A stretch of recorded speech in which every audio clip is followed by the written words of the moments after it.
Our next panelist is Professor Alina Dorian, who's an associate professor in the Department of Community Health Sciences, as well as our associate dean of public health practice and the associate dean of equity, diversity, and inclusion at the Fielding School of Public Health. Please join me in welcoming Dr. Dorian.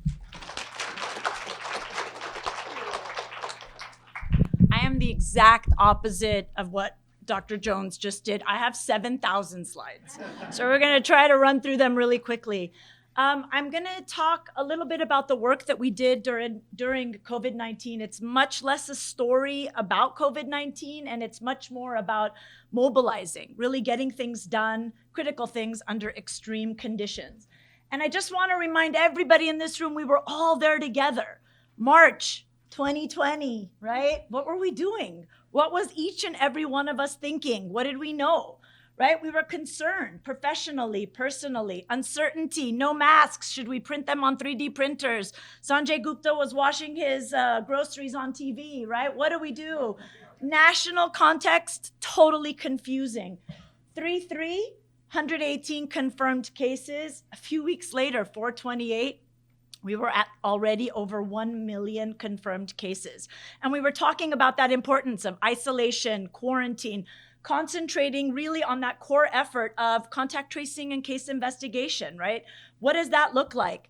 So that first week in May, Dr. Prelip and I received this call to action from the governor via his press conference announcing that UCLA, UCSF, and the state health department will be mobilizing and training 10,000 persons for a public health workforce of contact tracers and case investigators.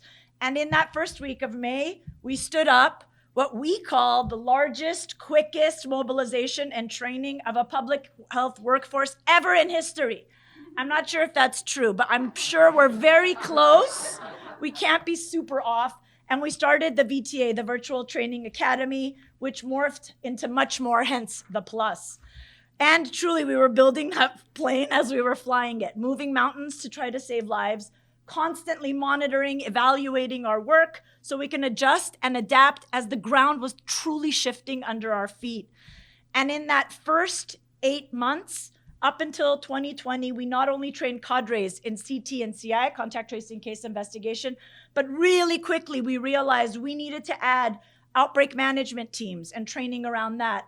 Our role in schools, we trained school specialists about closing schools, opening, closing, opening schools. Really, we were in that effort moving forward. We quickly added cultural humility to our training, and once vaccines were there, we rolled out vaccine communication training for all local health jurisdictions moving forward. I love this slide because it really talks about how much work we did. Every single week, we provided rigorous and holistic training that not only increased knowledge, it was all about increasing skills, right? Having people be able to do the work and the confidence to be able to do that work. They were frontline workers at this point in time. And we basically had close to a 20-hour training session per individual, where again, we would break them down into small facilitated groups so that they would build skills week after week. And you can see 5 weeks in a row, we were training over 600 people in that week and moving them forward. We trained across the entire state of California, all 61 local health jurisdictions. We had employees out into that workforce. And the most exciting thing was it was non-traditional public health workers. The state had to redirect 5% of its workforce from different state agencies into public health to be able to do this. So we were training librarians, Parks and Recs, Caltrans, corrections, and they did an amazing job. We were super blown away by the amount of work we did in that first year. This is how many individuals we were able to train. And I think the other piece that's really important was that communities of practice. Again, these are frontline workers. They were dealing with the sick, those that were exposed, people who had lost jobs, deaths in families, and really trying to bring them together and create sort of this united, motivated solidarity in this workforce was really important for us. Wellness for them so they could provide wellness for others. And we spent a lot of time in doing that. Million lessons learned. I would actually say lessons highlighted, right? In just what we did. And I would say probably the biggest lesson, relationships. It's all about those relationships, right? Public health is not an isolated discipline. And being able to have those linkages, partnerships, connections, I always say that's the art of what we do, which rounds out the science of what we do. And making sure we have those beforehand to nurture and create all of those collaborations. Collaboration's a verb. You got to work on it. And it's something that we needed to do over and over again. At the same time, boom, we were in Armenia doing the same work, trying to build the national case investigation and contact tracing work in Armenia at the same time, collaborating with the American University of Armenia and the Ministry of Health of Armenia, as well as the Ministry of Health of Artsakh.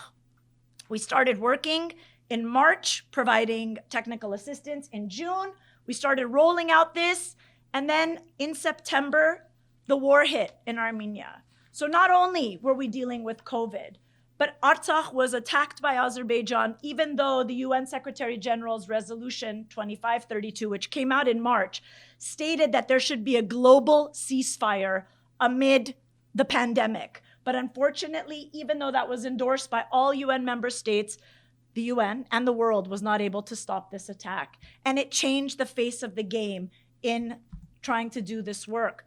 So the reality in Armenia was issues in government, which we see, right? Trust, centralization. It's a very centralized post-Soviet health system. Lack of transparency, lack of data and moving forward. No capacity, no competency, very limited in everything that we had to do. But we also had no electricity. We started having hospital beds that were overrun, not just with COVID, but war, trauma. And what did that look like? We had displacement. In the beginning, everybody was in bunkers. Everybody was, once the roads opened up, 94% of Artsakh moved into Armenia, then having to be able to provide both, again, COVID as well as war-related information. This is one of the epi curves that we saw, with the red being right during the war, how the cases increased, but no good testing. No access to the individual. So we don't know how much of this is actually underreported, but also how much of it is just directly because of the war. And we say stay at home to remain safe, but how can you stay at home when you have no home? They were in the bunkers, but we were still COVID testing in these bunkers in Artsakh moving forward. And the last thing is Armenia is a very social place, and there were tons of people dying. So at funerals, nobody wore a mask. Everybody was hugging, everybody was kissing. They had priorities over COVID in moving forward, and they were out protesting, hoping for the UN to step in and be able to stop it. Last second, I know I see my stop coming. Armenia had a genocide, 1915. Monday will be the commemoration of the genocide. These were the pictures plastered everywhere. It was a feeling of a second genocide coming when the displacement was happening, and there was sort of this generational trauma.